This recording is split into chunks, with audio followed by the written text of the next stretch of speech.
You be moo. You think say they wise. You're a moo man. The Little Red Hen.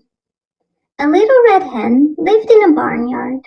She spent almost all of her time walking about the barnyard in her pickety-peckety fashion, scratching everywhere for worms.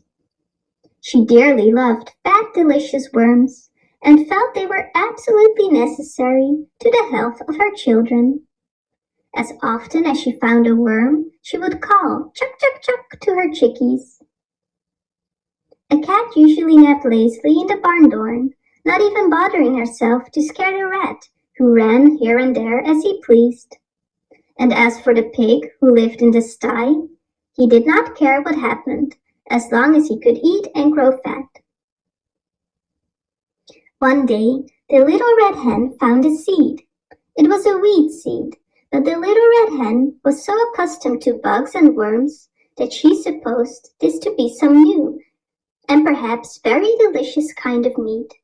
She bit it gently and found that it resembled a worm in no way whatsoever as to taste, although because it was long and slender, a little red hen might easily be fooled by its appearance.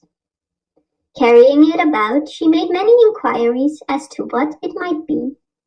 She found it was a wheat seed, and that if planted, it would grow up, and when ripe it could be made into flour and then into bread. When she discovered that, she knew it ought to be planted. She was so busy hunting food for herself and her family that, naturally, she thought she ought not to take the time to plant it. So she thought of the pig, upon whom time must hang heavily, and of the cat who had nothing to do, and of the great fat rat with his idle hours, and she called loudly, "Who will plant the seed?" But the pig said, "Not I." And the cat said, "Not I." And the rat said, "Not I." "Well then," said the little red hen, "I will." And she did. Then she went on with her daily duties through the long summer days, scratching for worms and feeding her chicks, while the pig grew fat, and the cat grew fat, and the rat grew fat, and the wheat grew tall and ready for harvest. So one day, the little red hen chanced to notice how large the wheat was, and that the grain was ripe. So she ran about calling briskly, "Who will cut the wheat?" The pig said, "Not I." The cat said, "Not I." And the rat said, "Not I." "Well then," said the little red hen, "I will." And she did. She got the sickle from among the farmer's tools in the barn and proceeded to cut off all of the big plant of wheat. On the ground lay the nicely cut wheat, ready to be gathered and threshed.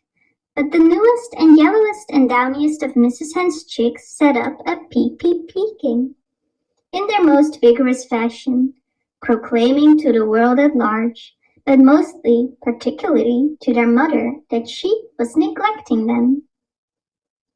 Poor little red hen! She felt quite bewildered and hardly knew where to turn. Her attention was sorely divided between her duty to her children and her duty to the wheat, for which she felt responsible. So again, in a very hopeful tone, she called out, "Who will thresh the wheat?" But the pig with a grunt said, "Not I." And the cat with a meow said, "Not I." And the rat with a squeak said, "Not I."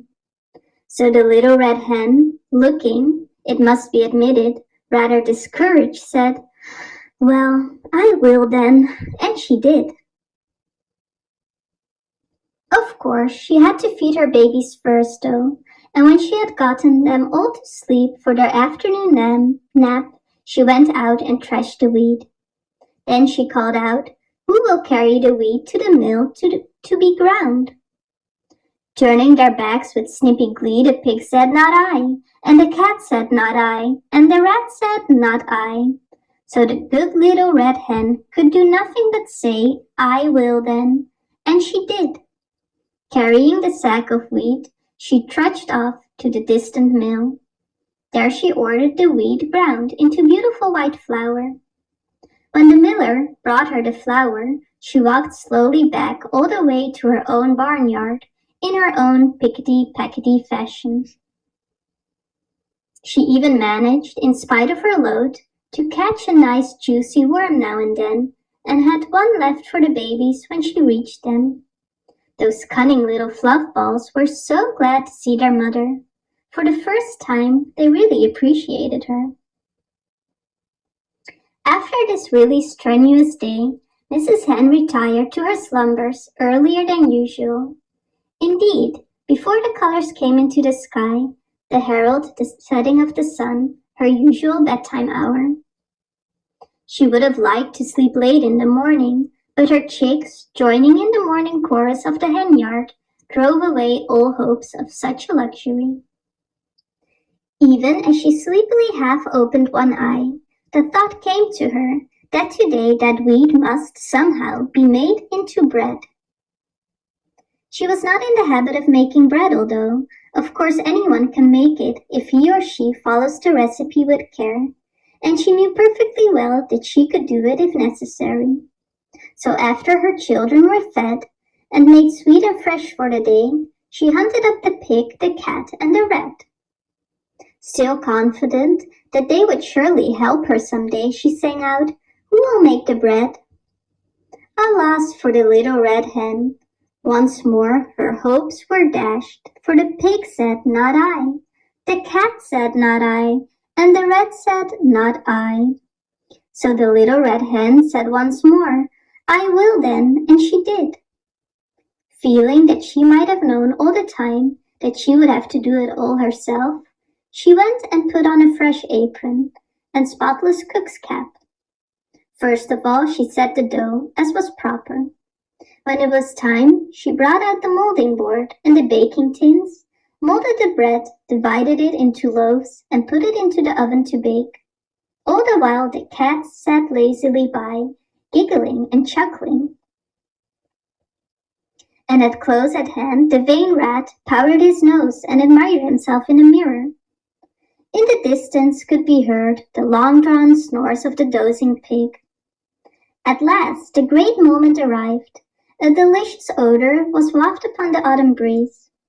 Everywhere the barnyard citizens sniffed the air with delight. The red hen ambled in her pickety-packety way towards the source of all this excitement. Although she appeared to be perfectly calm, in reality she could only with difficulty restrain an impulse to dance and sing, for had she not done all the work on this wonderful bread? Small wonder that she was the most excited person in the barnyard. She did not know whether the bread would be fit to eat, but joys of joys, when the lovely brown loaves came out of the oven, they were done to perfection. Then, probably because she had acquired the habit, the red hen called, "Who will eat the bread?"